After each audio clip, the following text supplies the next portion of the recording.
All right, Coach. Big expectations going into this season. What are the reasons for optimism? I think we got a young team with a lot of talent.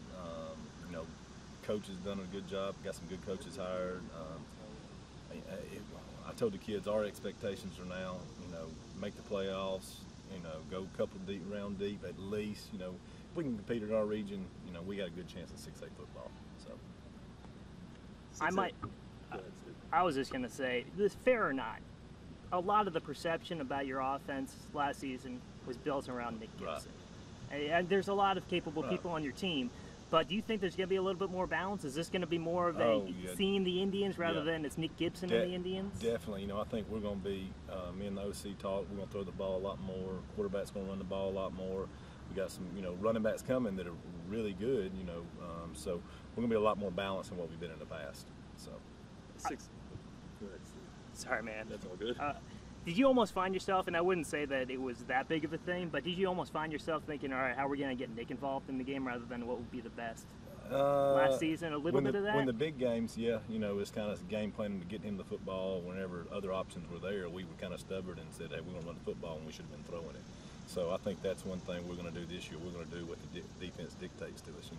A lot of teams aren't going to know about our running back or these receivers or that guy. So I think it'll be a lot better for us this year. So. All right, man. You're good. You're up. Yep. Now on the defensive side of the ball, what you got coming back? What do you expect? We got 5 returning starting D-line guys that are back that's played a lot. We got 1 guy in the secondary. We got 6 starters back. A lot of young guys, but a lot of young guys with talent. So I'm really excited about them. So.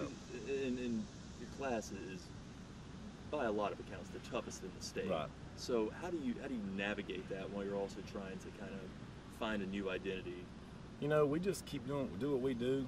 Keep trying to get better every day. I know that's coach speak, but we don't really look at who we're playing. Our kids know who we're playing and what who the Clays are and who the Huffmans are and so our kids know all those kids. They went to play Little League football with them together, so it's not a big intimidation factor when we play the Clays and the Huffmans and the McAdories because they all, for example, last year Nick and running back at Shades Valley, I went brain dead on his name. Anyway, they were both running backs in the same Little League team. So, there's a lot of familiarity with them. So, I guess us as coaches get stressed out more than the kids do. They just play. So. Was Desmond with y'all last year? And Desmond Williams? Yes. Yeah, he transferred over to Clay. So what about his loss? It's going to be a big loss. Desmond's a great player, really good for us. I wish him all the best at Clay Chalkville. That's all they need is some more offensive powers over there to go. But we got some guys that are going to fill in his spot, and younger. That's why I tell them, hey, next man up type mentality, and that's what we try to keep at our place. So.